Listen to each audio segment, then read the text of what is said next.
It's time now for Countywide, a special presentation of Yavapai Broadcasting News. Join Paul David and Jen Cohen as they talk with our community's leaders, newsmakers, and people in the know. You'll hear about the hot topics that affect all our lives in Yavapai County. And now, here's today's Countywide. Welcome to Countywide. I'm Paul David. Great to have you in studio today. Shelly Shepherd from Arizona Game and Fish Department is in studio. The website is azgfd.com.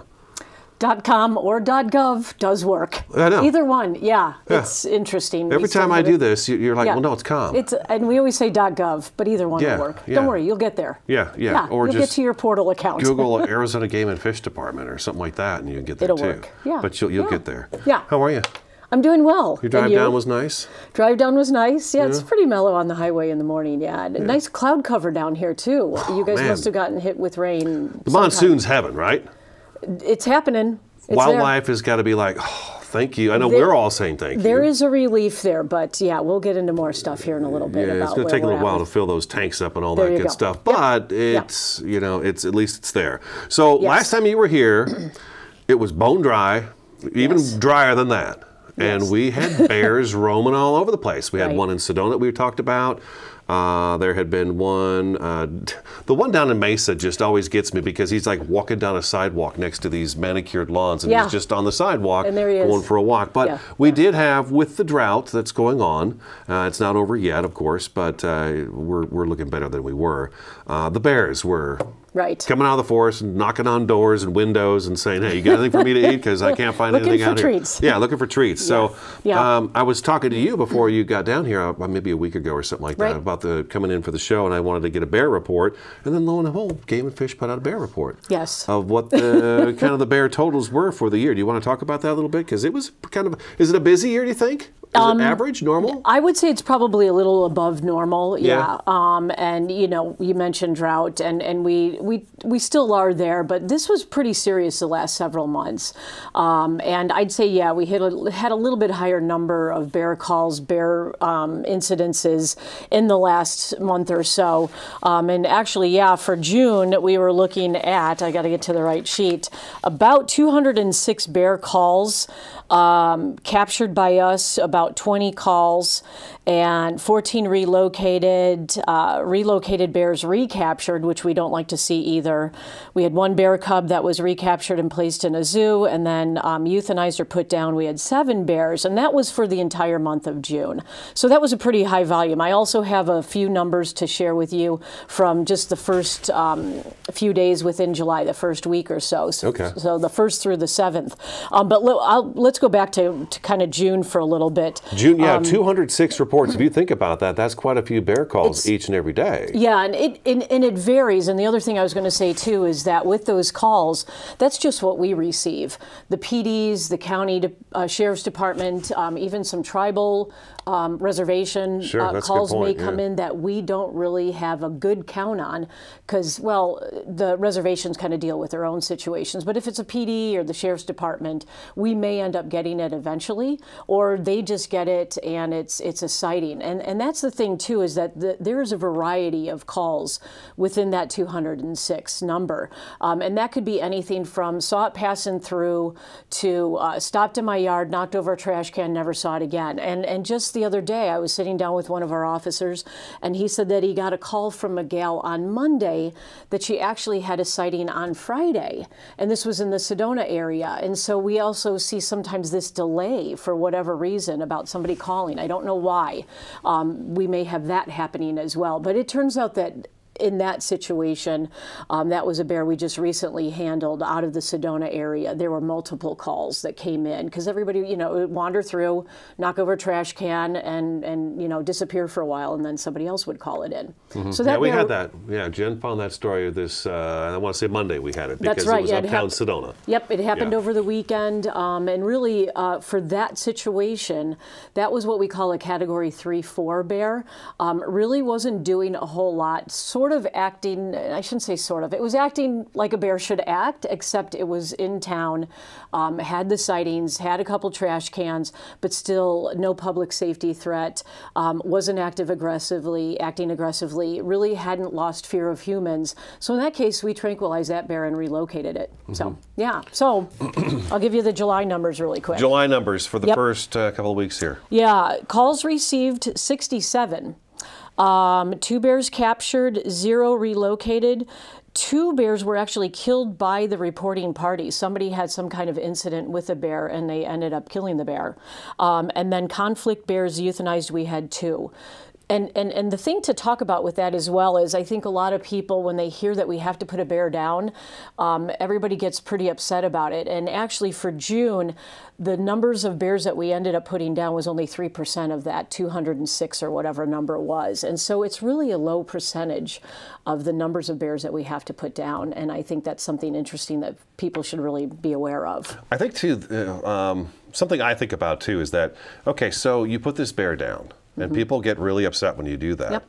But if you don't put that bear down, and we've done stories with you in the past where I think one of the bears this year where you moved it a long ways. Yes. I mean, you just don't move it a couple miles away. You guys move it miles and miles away. That bear turned around and went right back to where he was because he's habituated now. He knows, well, there's nothing out here in the forest. That's why I was in town.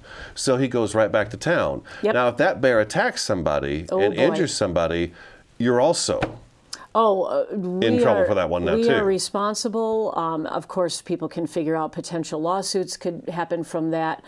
We don't want to see a person injured or killed by any type of wildlife. And with the bear situation, like you were just saying, is if we capture and relocate that bear, and yeah, these bears are traveling 50, 60, 90 miles back to capture site in a handful of cases. And then in that situation, if we have a captured bear that reappears, has ear tags, that bear's going to be put down. Yeah. So even though we've had some rain, we still want people to be aware, be alert, and really this message, you and I have said this for years, please do not feed wildlife. And we always say intentional and unintentional feeding. Don't forget your cat food, your dog food bowls out on the patio or the back porch, that is going to attract something. Please pick those up at night. The trash cans. In the last month or so, a lot of our bear situations for us in the Flagstaff area, trash cans. People are leaving them out. They're not securing them. We had a situation at the Happy Jack Lodge and RV Park. There's 400 campsites there, and a lot of the folks that are there for summer have outdoor refrigerators and freezers, hummingbird feeders, bird feeders.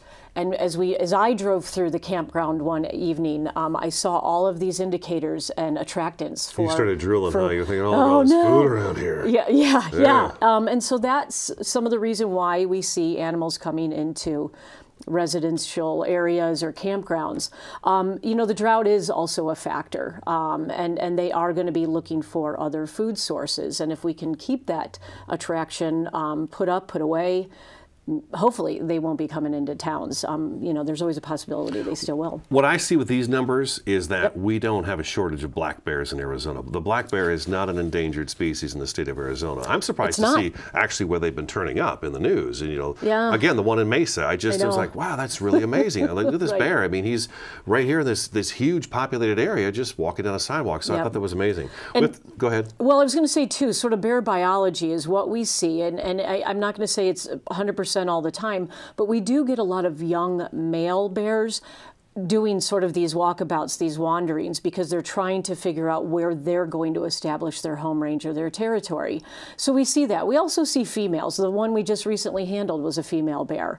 But a lot of times these unusual sightings, a lot of times it turns out it's a male bear. Just these young guys just going out kicking a few cans and seeing where can I set up shop and call home. Yeah, I got to find home. All right, we got to take our first break. Game and Fish's Shelly Shepherd is in studio today. The website is azgfd.com. Stick around, Countywide will be back in just a couple minutes.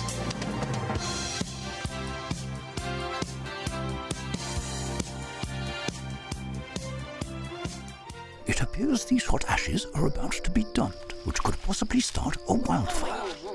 How will Smokey deal with such a hot situation? The garden hose defense. Next, a thorough stir. Then another spray. and finally feeling if the ashes are cool. Oh, yeah. Ah, yes, the selfie. A ritual practiced so frequently with this tribe, but not so much by Smokey Bear.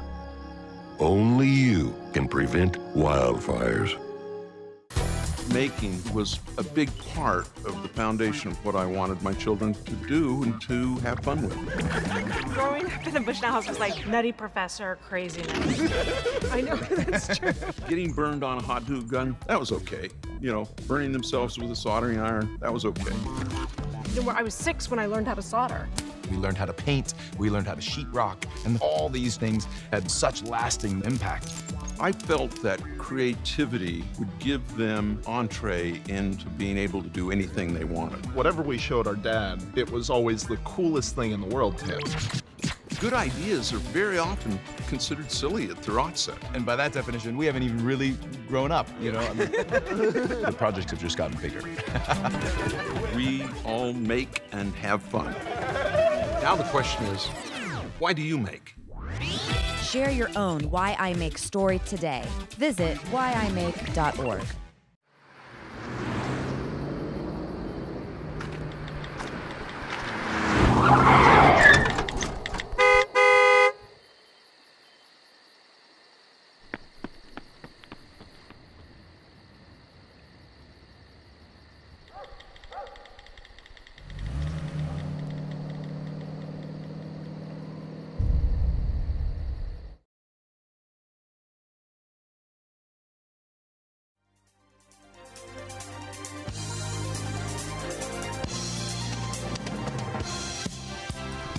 Welcome back to Countywide. Game and Fish's Shelly Shepherd in studio today. Website is azgfd.com. We're going to jump from bears to, we did a story a couple weeks back about when the drought was really horrible and it was super dry and everything, that a lot of water has been going out into the wild. I wanted to say that I heard it was a typical year is like 400,000 gallons where Game and Fish and the Elk Society, is that right? Elk Society?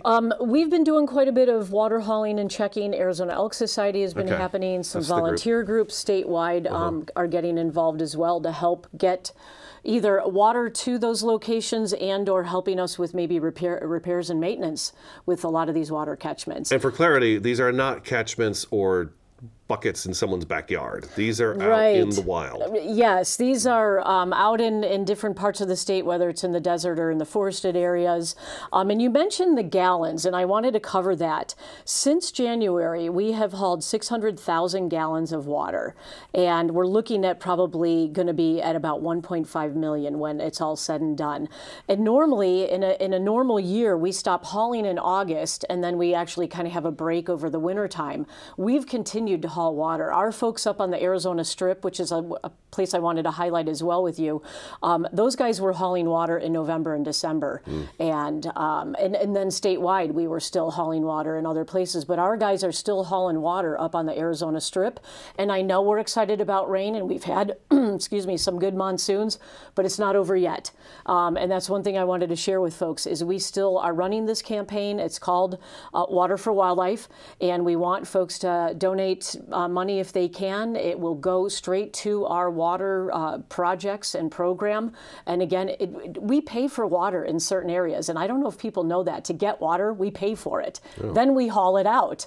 And so I don't know if people realize that. But there's also maintenance and repairs and whatnot. For these water catchments. The total number that we're looking at is about 3,000 catchments.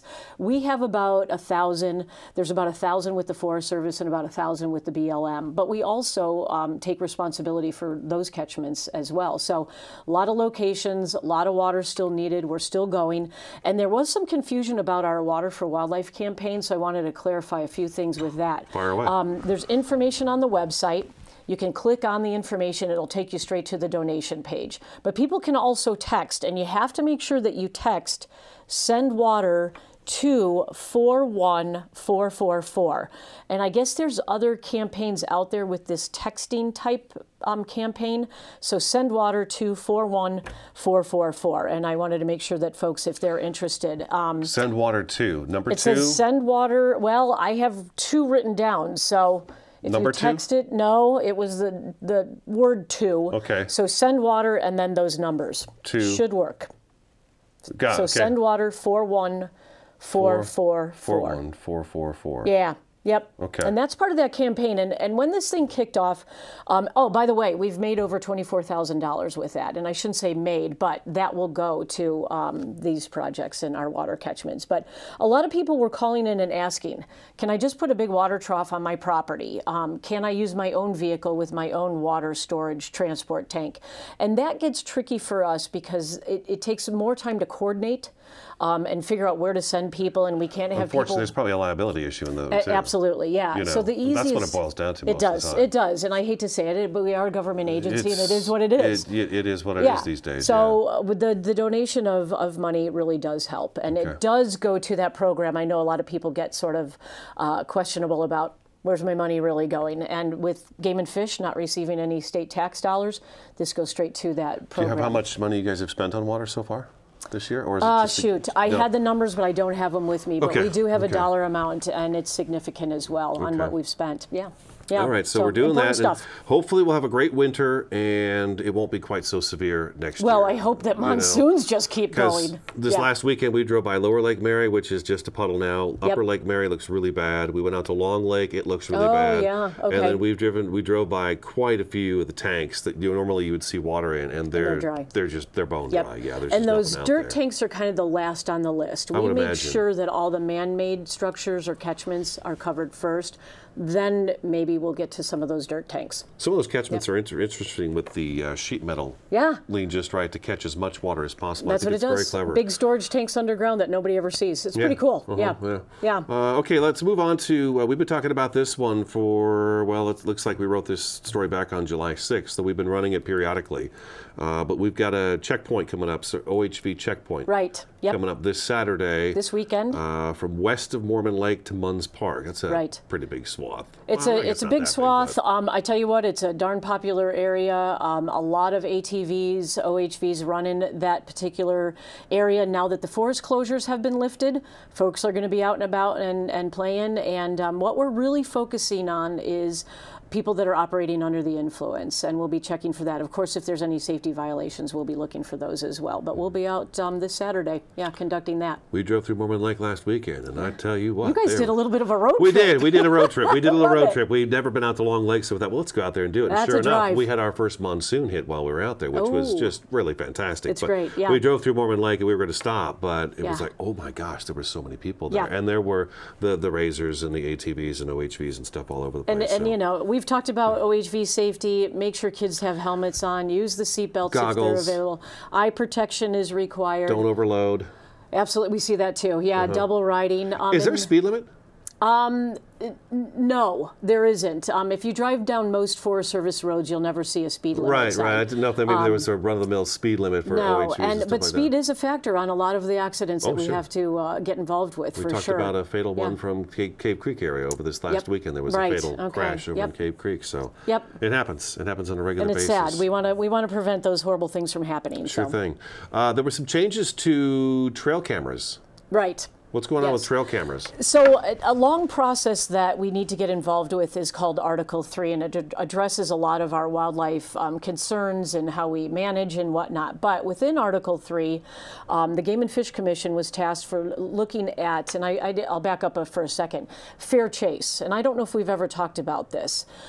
Fair chase is becoming a bigger topic for a lot of wildlife agencies across the United States.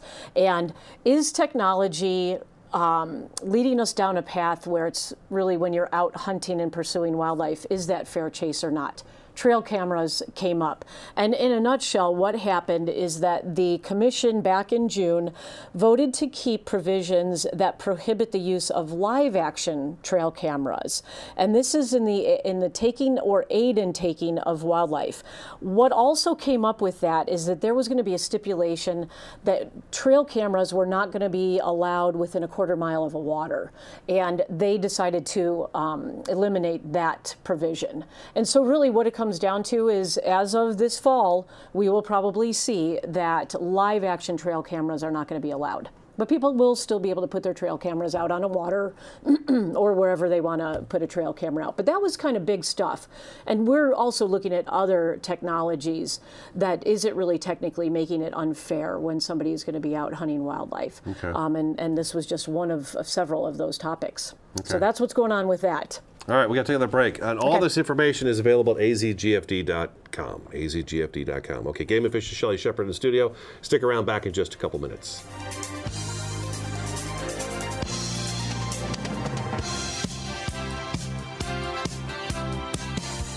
This is Bruce Morel, Transportation Manager for Cottonwood Area Transit.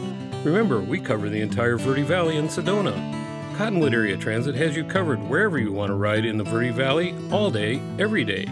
Take Cottonwood Area Transit through Clarkdale, Verde Village, and from 26 locations in Cottonwood. With Verde Links, it's a quick and easy trip to Sedona every day. Don't forget our connectors to Camp Verde. Visit cottonwoodaz.gov for Cottonwood Area Transit and take a seat. Let's go ride. How I define making? In the broadest possible terms, it is making something extant in the world that didn't exist. Everybody who's ever made anything is bringing something into fruition for a reason, and that act in and of itself makes us stewards of our culture. It's something that we're talking about. It's a response.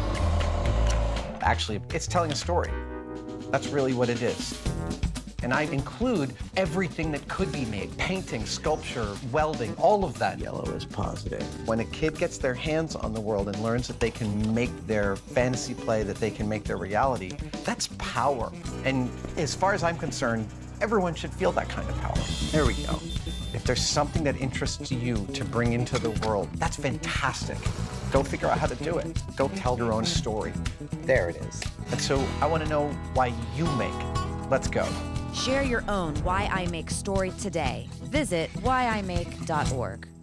150 over 90. 180 over 111. 160 over 110. I had a stroke. This is what high blood pressure looks like. You might not feel its symptoms, but the results from a stroke are far from invisible or silent. If you've come off your treatment plan, get back on it, or talk with your doctor to create an exercise, diet, and medication plan that works for you.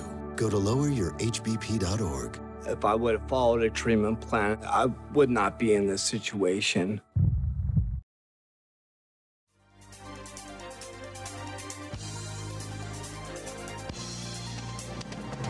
Welcome back to Countywide. Just a couple minutes left of the program. Again, the website is azgfd.com. We want to at least two more things we can hit. Okay.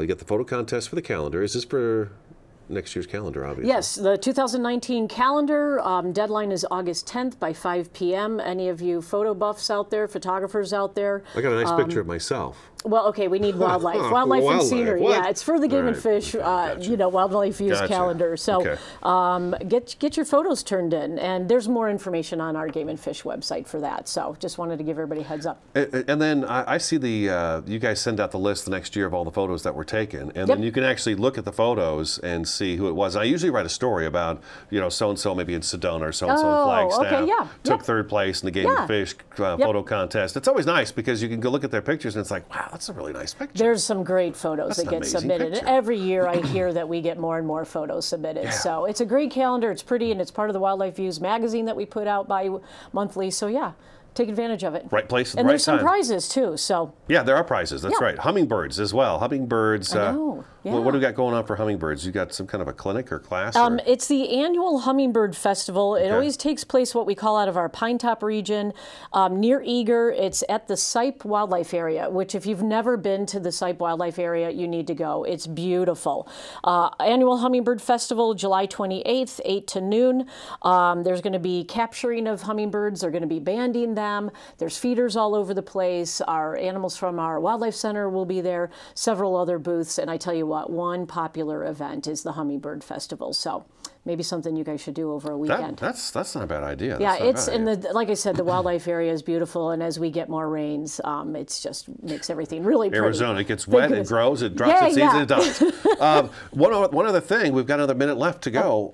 We also stopped at the overlooks at the Mormon Lake area. Yes. And looked down over the hundreds of elk that were in the Mormon Lake area. Yep.